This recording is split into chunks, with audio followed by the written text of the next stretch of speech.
got starlight, I got sweet dreams, I've got my gal who could ask for anything more. Who could ask for anything more?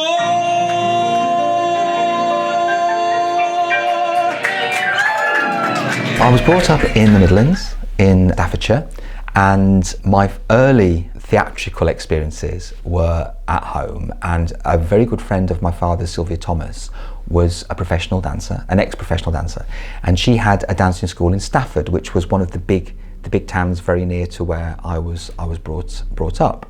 So I used to go over there for my dancing lessons. Now there's a story behind it, because as is often the case, my younger sister Jane, got the dancing lessons, and it wasn't for Jane at all. So she was going into Stafford doing ballet classes, and it wasn't for her. So she wanted to step away from them. So I said to my parents, well, can I have the dance classes? Because that's what I wanted to do and I enjoyed them. It was like a Midlands Billy Elliot and Mrs. Wilkinson kind of setup.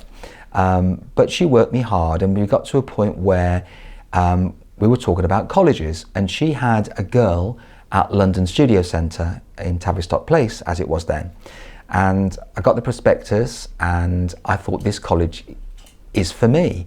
And there was one line in the prospectus that really drew me to that college, and it said something along the lines of providing the transition, for want of a better word, from full-time education to entry to the professional industry. So it's basically, it was what I wanted to do as my career. So I knew that this college could, hopefully do that. And I went to college at 16, and it was one of the colleges that took you at 16. And that was it. I applied, I got my audition day, I auditioned and got in, and Simon came to London at 16, I went to college. If you want to sing along, please do. I don't know exactly how it started, but it started in fun. I just wanted someone to be gay with, to play with someone. But now I realize that I could never let you go, and I've come to tell you so. Every kiss, every hug seems to act just like a drug. You're getting to be a habit with me. Let me stay in your arms, I'm addicted to your charms. You're getting to be a habit with me. I used to think our love was something that I could take or leave alone. But now I couldn't do without my supply. I need you for my own. Oh, I can't break away, I must have you every day, as regularly as coffee or tea. You've got me in your clutches and I can't get free. You're getting to be a habit with me, can't break it. Getting to be a habit with me. Thank you very much. I knew I needed an evening job to tide me over for living expenses, etc. when I was at a drama school. So before I came to London, I wrote to a lot of theatres, and I thought, well, working front of house would be great, and working at a theatre would be great. So I had 2 interviews, one at the Coliseum, and the Coliseum was obviously an opera house, and I met a guy then, I'll never forget him, a guy called Mr. Butcher. It was quite intense, because obviously it's opera, what opera audiences expect, etc. So I thought, well, this is going to be quite an intense job. Then after that, I had an interview with Colin Simmons, dear Colin Simmons, who was the front of house manager then at the Fortune. And Mr. Cinders was playing a musical. It was right up my street, and I knew that this is where I wanted to work. The Fortune was great then, because it was an independent theatre, one of the only independent theatres in London. It was run by a company called MAP International. Paul Gain was the head of the theatre. And it was like having my own private theatre at 16. I worked front of house, doing, ushering, seating, box office sometimes, stage door. I even did bits of wardrobe, and even did a bit of fireman duties. They could actually train you, if they trusted you, they could train you to do, drop the iron, just have some fireman duties. So yeah, I could probably still lock this building from top to bottom. It was one of those things that it felt like your personal space and your personal theatre. It was lovely. Well, the fortune turned out to be a really big part of my life because I worked for Colin there all during college, and then when I started working in the business, I'd come and go from the fortune. Bless him, he would have me back, and it was great because the way London Studio worked was in your first year you couldn't audition and work in the theatre. So I did the Pyjama Game at college, which was Pyjama Game was our Christmas musical, which we did. But from year 2 onwards, you were able to audition for a pantomime, for instance. So that's where pantomime came in for me. So I auditioned in my second year for Richmond. Well, it was actually the days when Triumph Apollo pantomimes did an all-day audition. So basically they'd cast the ensembles for all of their pantomimes. So you'd go in the morning, and this year it was at the Victoria Palace, and you went in the morning and you literally auditioned for each pantomime of the day. And I actually wanted Lionel Blair's Birmingham pantomime, Cinderella, that was at the Alex that year, because obviously being a Midlands boy, I thought I can be at home for Christmas. And Lionel was the third Mr. Cinders in the musical Mr. Cinders that was at the Fortune when I was working there. And I dropped him a note and just said, you know, I'm a Midlands boy and it would be nice to audition. So I did. I think I was too short actually for Lionel's panto, but I got the second panto of the day. His was the first audition. The second panto of the day was Richmond, which was my first job. And it was great. Nita Howard choreographed it. Dickie Horan directed it. Will Fife Jr. was the MD. And it was star-studded. It was the Carry On team. Joan Sims, Kenneth Connor, Suzanne Danielle was in it. Jimmy Edwards, Peter Goodright, Susan Morn, Keith Barron. It was a really big starry panto. And then my last year at college, so I then got another Duncan Weldon pantomime, which was the London Palladium Cinderella. We had Nari Dawn Porter in there. Paul Henry, who was Benny at the time, was in it. And again, Susan Morn. So went down to Plymouth and did that. And that was my graduating year from London Studio. And then I was off in the industry then working. And so the very first musical I ever did as a child was Camelot. I don't know if many people know Camelot, Learn and Learn musical. And I used to stand in the wings and listen to this every night and think it's a really, really beautiful song. And when I grow up, I think I'll sing it. Damn you, Merlin, this is all your fault. You swore that you had taught me everything from A to Z, with nary an omission in between. But I will tell you what, you obviously forgot. That's how a ruler rules a queen.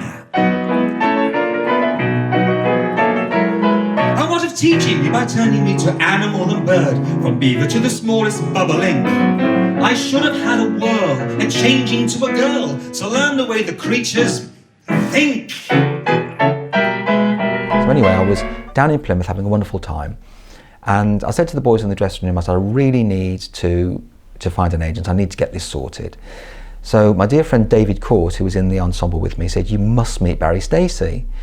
And his family lived in Cheshunt. So on a day off, we got the Rapide coach from Plymouth, which was great, you know, in the days when they showed a film and they showed a chorus line going and a chorus line going back. It was brilliant. So I remember getting on the late coach, coming into London, staying with his parents in Cheshunt, and then I had the meeting with Barry.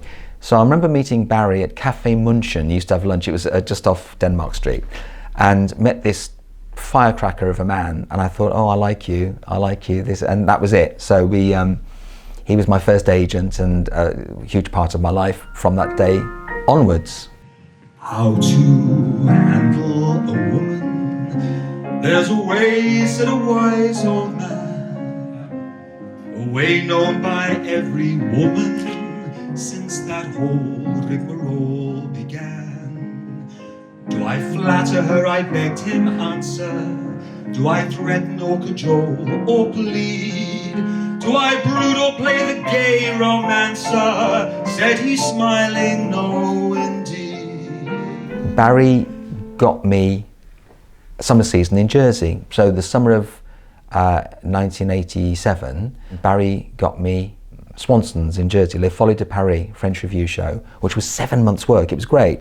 So then what Chris Hayward, who was my my partner in the show, because we were a bit like what you call like a brother act. There was me and Chris and the girl dancers, all the special acts, and it was this high class French revue show. The thing I didn't know, and this was, people who know Barry will appreciate this, that I didn't know any part of one section of the show. So because it was a French revue show, the top of Act 2 was role reversal, in as much as it started with this like boulevard number, seaside number. The girls came on, then the boys came on in drag and did this high class French revue Shayna scene. So I thought, oh my goodness, I'd never ever thought about doing anything like that. Anyway, it came to the show and it was fabulous. The costumes were amazing and everything. When we found our characters, so Chris honestly looked like Joan Collins in drag, absolutely beautiful. And I thought, I want to be like the Phyllis Diller of this, and I mess it up, go for the comedy. So we both looked glam. I was like the blonde version of his dark countenance and everything, and I was definitely the kind of the funny one. And this act built up and became popular.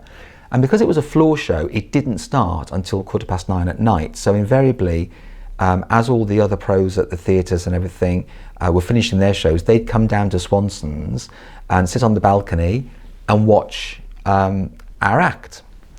Into the season, Larry Grayson was over with his manager Paul Vaughan, and they watched the show, and our company manager on the show said, oh, Larry and Paul are in, he'd like to have a drink with you after the show. So we're like, great. So we finished the show and sat with Paul and Larry, and basically Larry said, you boys should do Ugly Sisters. He said it would be great. I think it's really funny, it's really good, maybe you should think about it. And that was the beginning of doing Ugly Sisters regularly.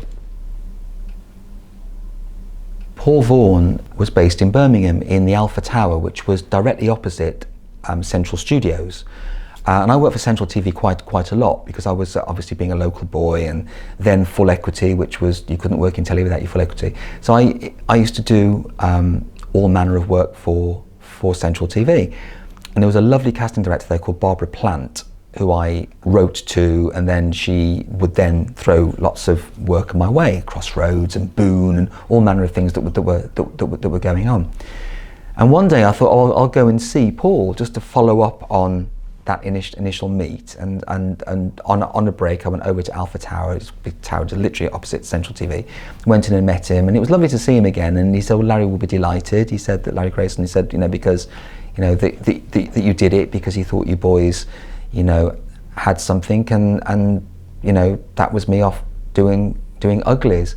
And Birmingham at that point was great for telly, because we had Pebble Mill Studios as well, and Pebble Mill used to do lots of costume dramas. Like I did a little part in Sapphire and Constance that was done then. There was a Vanity Fair that was done out of Pebble Mill, so there was a lot of work there, and it was useful because I'd do anything that was available. If it was bits of supporting artists sometimes, or one line here and there. And it was good because my diary took me away to do a summer season or a pantomime.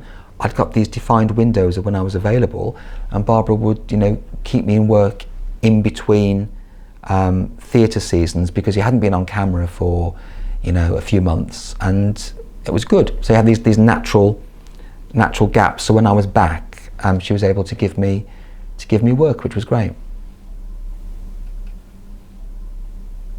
We went back to Jersey, Chris and I, for another year. So we did 3 years. And by then, Chris had always choreographed the show, but I started directing the show then, which was a great experience, and putting it together. And in 1989, we changed the programme slightly, because we'd had Les Folies de Paris, which had been a big hit, and it had won the Variety Club Award as the best summer show. It was a really lovely show.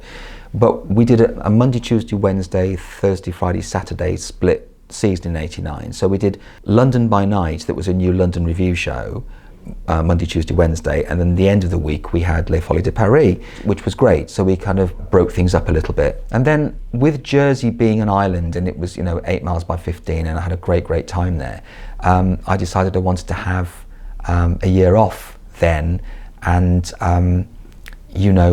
not go back to the island that year and try some other things. And that was when I auditioned for Alexander Bridge and started doing some musicals for him. He was doing a production of Salad Days, so I auditioned for Salad Days and got the role of Nigel. While I was working on Salad Days, then you're thinking about pantomime that Christmas, and I met with Paul Elliott, and they said, well, it was Brian Hewitt-Jones at Paul Elliott, E&B, and he said, there's the option of one of two. He said, it'll either be Eastbourne with Dora Bryan or Theatre Royal Bath with Leslie Joseph. Did I have any preference? And I said, well, no, I don't. I really wanted to work for them. They were really good management. And anyway, I ended up doing Eastbourne with Dora Bryan, which was lovely. And I would sacrifice anything, come what might, for the sake of having you near, in spite of a warning voice that comes in the night and repeats in my ear. Don't you know, little fool, you never can win. Use your mentality, wake up to reality. But each time I do, just the thought of you makes me stop before I begin, 'cause I've got you under my skin. Yes, I've got you under my skin, under my skin, under my skin. Then following that, another curveball, because I was in summer season in Torquay, and Alexander Bridge, who I'd mentioned earlier on that I did Salad Days for and various plays, Little Shop of Horrors, etc., and some musical, Palace of Varieties musical dates as well, passed away. And he was the resident dame in Grays. And the management after his passing wanted to go in a different direction with the dame. They'd seen me in Southend the year before at the Cliffs doing Uglies. They knew me from the shows I'd done for Alexander Bridge, and they thought this might be, you know, a fresh and different direction in which to go. So I was at that point going to play my first dame, which was going to be Dame Trot in Jack and the Beanstalk. So that was that. And I was in Torquay doing summer season, and Phil phoned me and said, look, he said, they'd like you to do Cinderella with Jim Davidson, which then was this really big blue pantomime, and it was in the West End at the time at the Cambridge Theatre. And I said, you know, I would have loved to do it, but I was signed to pantomime to play Dame in Grays, and I don't like letting people down. So if I've signed and I've said I'm doing something, that's that. So we left it at that. And then Phil phoned me back and he said, look, they really would like you to do it. How would you feel if I was to talk to the producer? Then was Bruce James, and I said, well, yes, I would love to do it too. I said, but talk to Bruce, and if he is, you know, able to let me go and happy to let me go, then fine. Otherwise, I'll stay with the contract. Anyway, long story short, Bruce was lovely, and he said, no, go do it. This will be great for you. So that started another big relationship. So I did Cinderella at the Cambridge Theatre, and then we transferred to Blackpool Opera House for that Christmas season, worked with Jim Davidson, Charlie Drake, Jess Conrad for the first time. And I went into the show replacing Roger Kitter. So I did Ugly Sister with Dave Lee, the late Dave Lee, lovely Dave Lee. And that was my first season with Jim Davidson.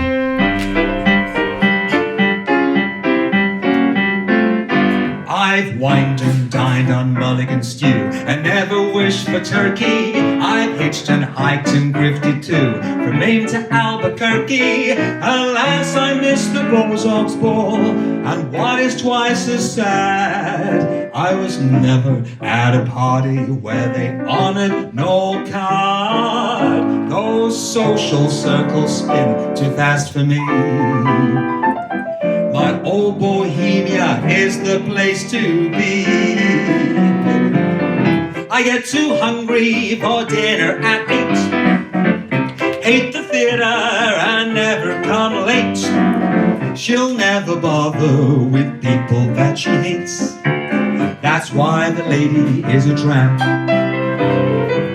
Won't go to crap games with barons and earls. Won't go to Harlem in ermine and pearls. And she will not dish the dirt with the rest of those girls. That's why the lady is a tramp. She likes the free, fresh wind in her hair. Life without care. She's broke, that's oak. Hates California, it's cold and it's damp. That's why the lady, that's why the lady, that's why the lady is a tramp.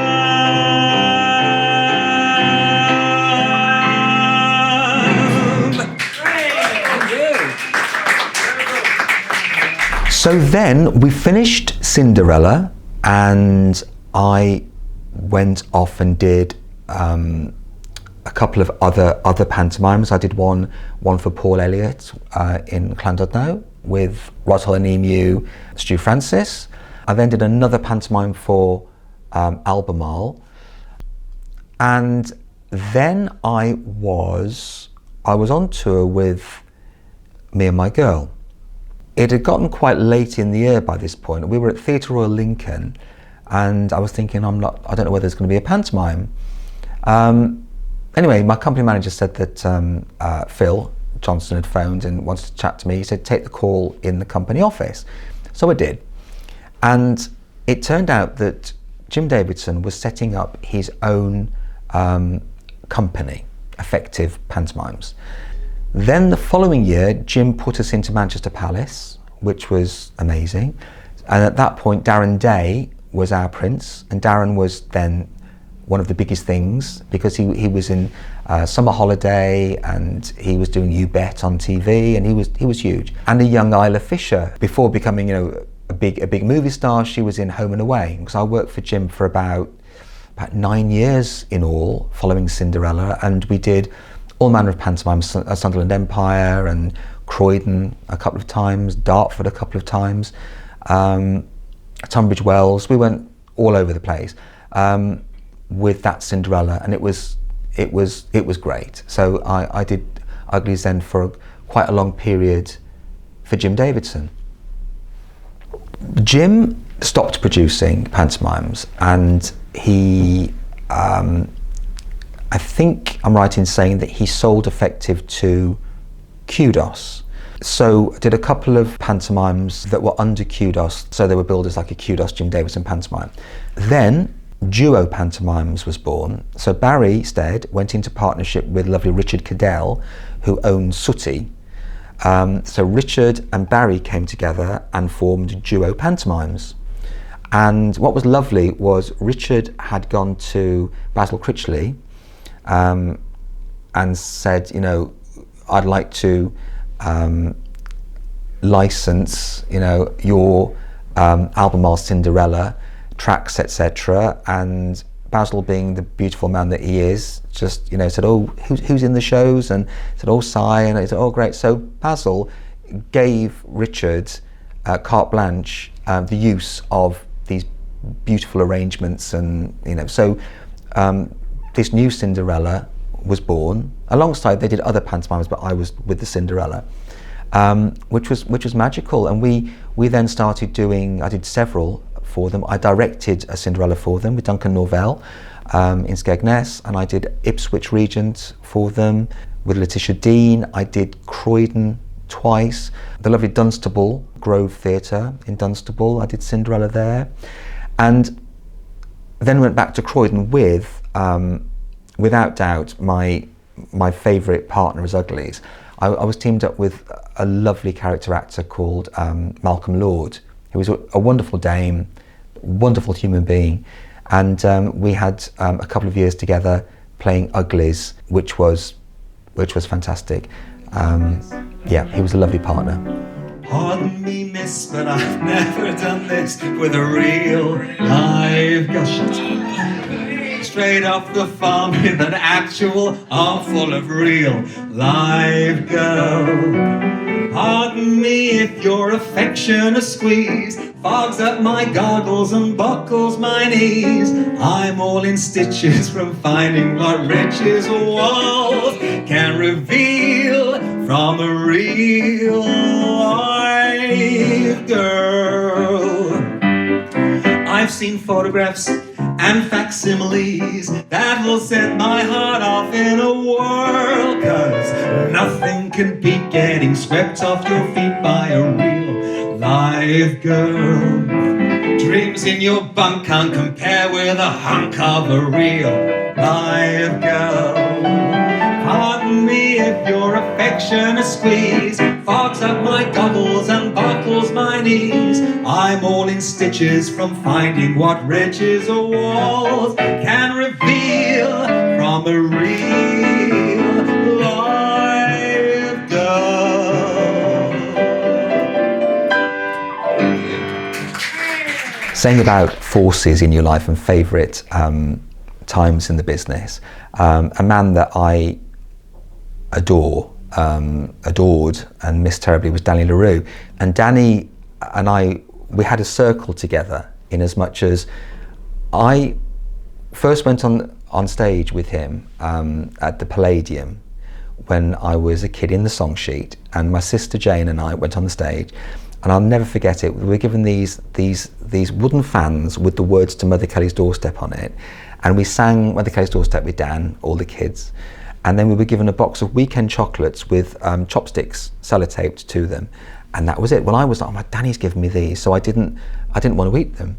So obviously chocolates go off, and so my mum, bless my mum, she would literally, as the chocolates went past their sell-by date, she would get rid of them and put a new box and sellotape the chopsticks on. So I always had these.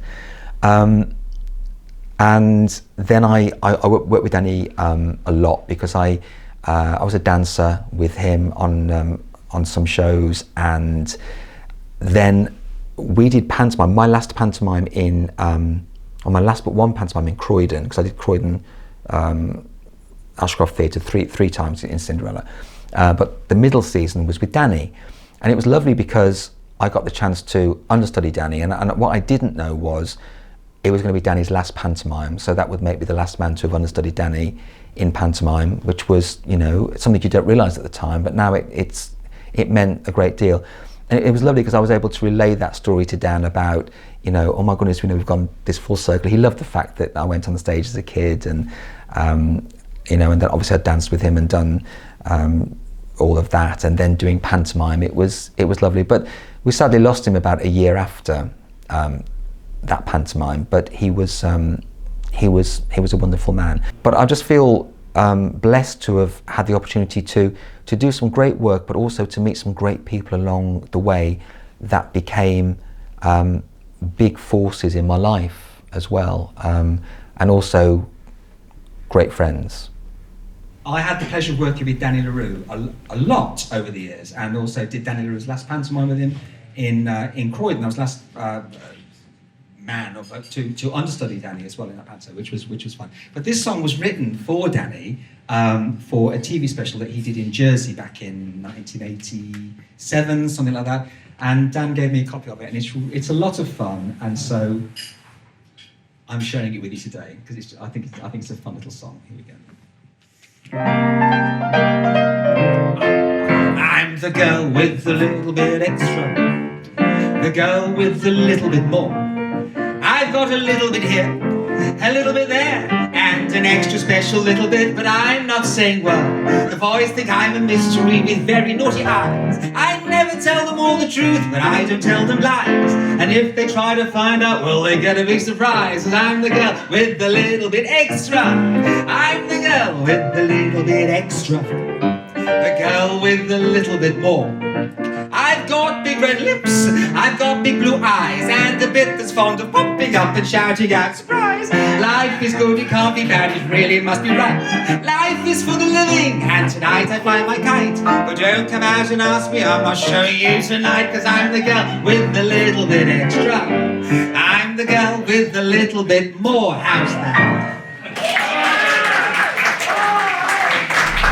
we get to the point now where I obviously had been doing pantomime for a while and was getting older, and Dame came along, the chance of playing Dame. And initially I'd always, whenever I'd been offered Dame before, I kind of steered away from it a little bit, because I had a bit of an aversion is probably too strong a word, but an aversion to younger dames. I think that as a dame you need to be older so you can be someone's, mom or, aunt, etc. Just have that little bit of maturity. And I remember having a conversation with Simon Barry, who was my producer as Uglies, a number of years before. And Simon gave me great advice, and he said, you should do it. He said, because what you'll find is that you're still working as a double in point of fact, because I actually liked doing Uglies. I like being a double act. There's a lot of dames who don't like that. They like to stand alone and don't like to do Uglies. But I actually really liked having that double act feel. So Si said to me, he said, do it. He said, because you'll find it's an extension of what you're doing anyway, and the way you work. Because you're always on stage with the comic or the Baron, and so you're able to have that rapport. And so I did Dame for the first time, and kind of intermittently. So I did a Dame for Paul Holman with lovely Huggy Bear from Starsky and Hutch in Lewisham. Lovely pantomime. Really great Snow White we did. And then I went back to doing a couple of years as Ugly, and then came back to doing Dame. And then there were 2 seasons. The last Ugly Sister I did, for instance. So David Lee, who I mentioned earlier on, who was my first producer when I played Uglies in my own right, he'd had Yeovil Octagon Theatre pantomime for 25 years, and the 25th year pantomime, and what was actually going to be his last pantomime there, was Cinderella. So I did Uglies there for David, which was lovely. And again, it was like going full circle. I've had these times in my life, which is, it's really nice. You have this sort of this kind of full circle relationship with people. So I was able to do his last one in Yeovil, and that was his 25th year, and that was fantastic. Likewise, the following year, I went back to Barry Stead, which turned out to be his last pantomime as a producer, which was Snow White in Dunstable with Sue Holderness. So I played Dame Donut in that, and that was his last pantomime too. So that was nice. It was almost like having had this kind of like passage of time and life with these people. It was really nice to have that active relationship with them and kind of see things through to the end of them producing. Really, it was nice. It was quite an honour to have had that passage of time with them. A, B, C, D, E, F, G, I never learned to spell, at least not well. 1, 2, 3, 4, 5, 6, 7, I never learned to count a great amount. But my busy heart is burning to use what learning I've got. I won't waste any time, I'll strike while the iron is hot. As well as all my pantomime work, like I say, there's been a lot of musicals and music along the way. So I obviously did shows like, as I mentioned earlier, Me and My Girl. I did a couple of times Crazy for You, a couple of times Salad Days I mentioned. I did a lovely tour of Annie, Sue Pollard, Mark Winter, Louise English, to the UK 2003 and 2004, and we even had the chance to take the show to Kuala Lumpur in Malaysia, which was a great experience too. So yes, a lot of really lovely musical theatre. This Christmas at the Harlequin Theatre, Redhill, join us for a first-class flight into Pantoland. Mum! Hello, love! Redhill! I know we're back! We're back! with me, Neil Wheatley as Wishy Washy, and the fabulous Simon Bashford as me mother, Widow Twanky. What's that under your arm? That arm? The other arm. This! Magic carpet. Needs a hoover. Speaking of hoovers, have you heard about your son and my brother, Aladdin? What's he done now? Had a nightmare, fell down the stairs, landed on the hoover, it's got stuck in his mouth. Oh, that's terrible. How's he doing? Oh, he's picking up. My 30th year, we started a new chapter in as much as I became the dame at the Harlequin Theatre in Red Hill for Paul Holman and PHA. And I've been there, this is my 10th year in pantomime there. And that's been wonderful because it was initially when I first worked there, as a lot of pantomimes do now, they have what I call the engine. So you find that comics go back, dames go back each year, and then you put the names on top. Like Matt Slack in Birmingham, the list goes on. So what we found in Red Hill was initially there were three of us. There was myself, Neil Wheatley was my comic, who I'd worked with initially in that pantomime in Lewisham with Huggy Bear for Paul, and the chemistry was great, and they kind of kept us together at the Harlequin. And Abigail Welford was our principal girl. So we did a few years together, the three of us. Then Abby stopped performing in the pantomime. She had a daughter, and life took her in a bit of a different direction. So it became me and Neil. So me and Neil did about 7, I think, years together.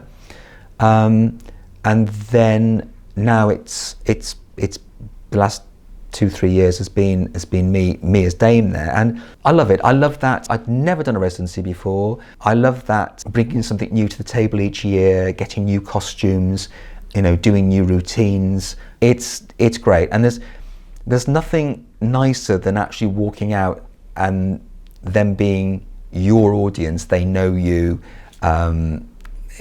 It's lovely. It's like a big family at the Harlequin.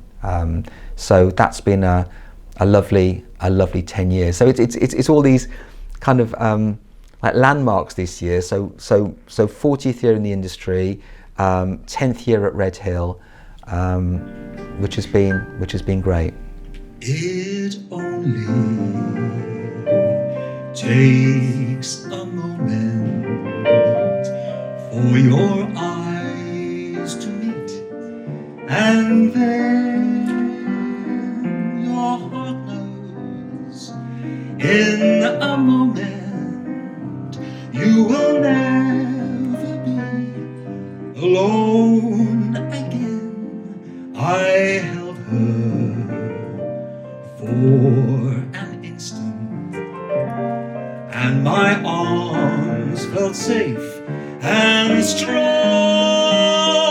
It only takes a moment to be loved a whole life long. So another change of direction, and something that I always wanted to do, it was like a bucket list thing for me that I really wanted to do, was to go in the studio and put some music down.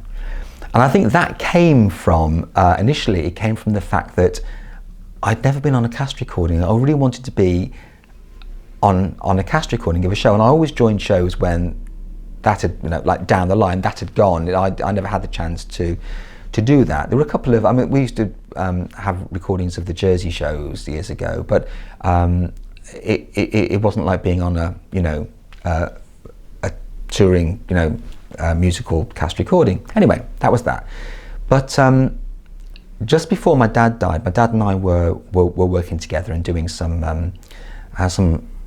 gigs together, because my dad was a lovely singer, and we talked at that point about going in the studio together and doing some stuff, and sadly that wasn't to be, because I lost my dad, and that was that.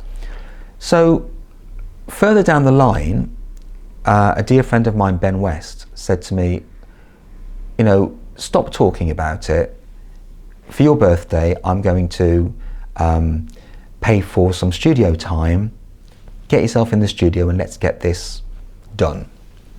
So that was the beginning. So that was the beginning of 3 studio CDs that I've done. So my first CD was a CD called Connections, and I called it Connections because they were all songs that I connected to, and I firmly believe that you can't sing a song if you don't connect to it, you know.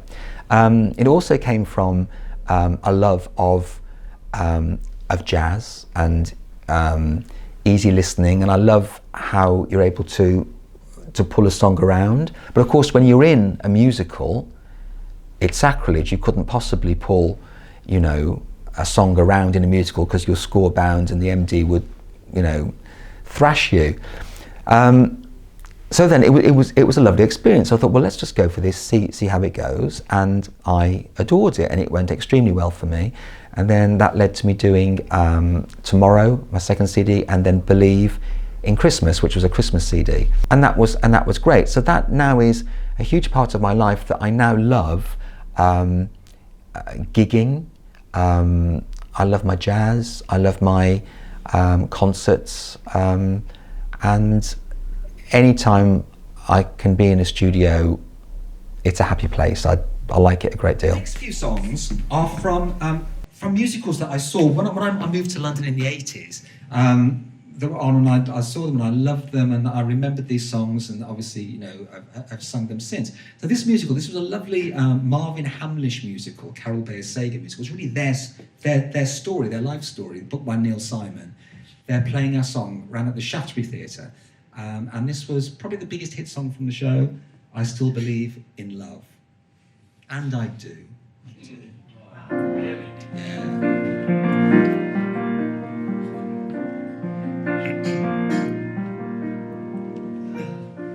After all the tears I've cried, you think that I'd give up on love, get off this line, maybe I might get it right this time.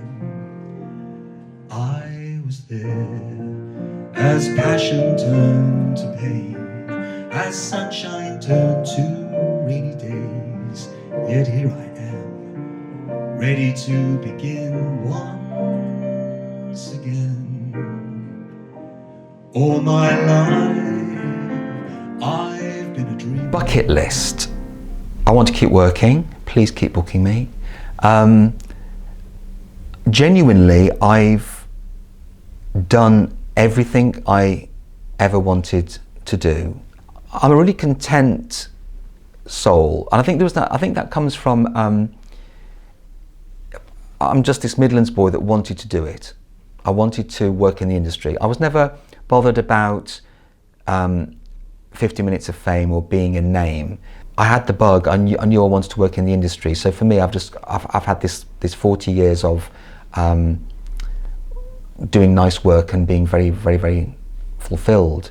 I think really just much of the same. If something was to come along, like, I mean, an ideal, I mean, it would be lovely to do something like, you know, some kind of, you know, game show type of scenario, that kind of thing. I've always said I would love to do something like that. There are a lot of people, I'm sure, who do it better than me, but that would be, you know, something that would be nice to do. But generally, just carry on as long as I can, doing good work. I think that's my ideal, really. Because I still believe in love. I still believe in love, in you and me. I still believe in love.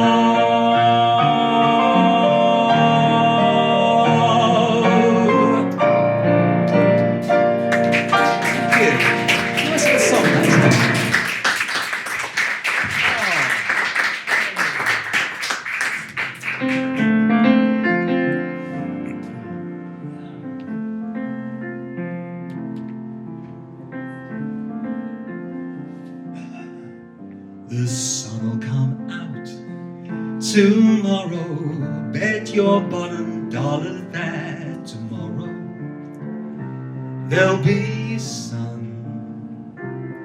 Just thinking about tomorrow clears away the cobwebs and the sorrow, till there's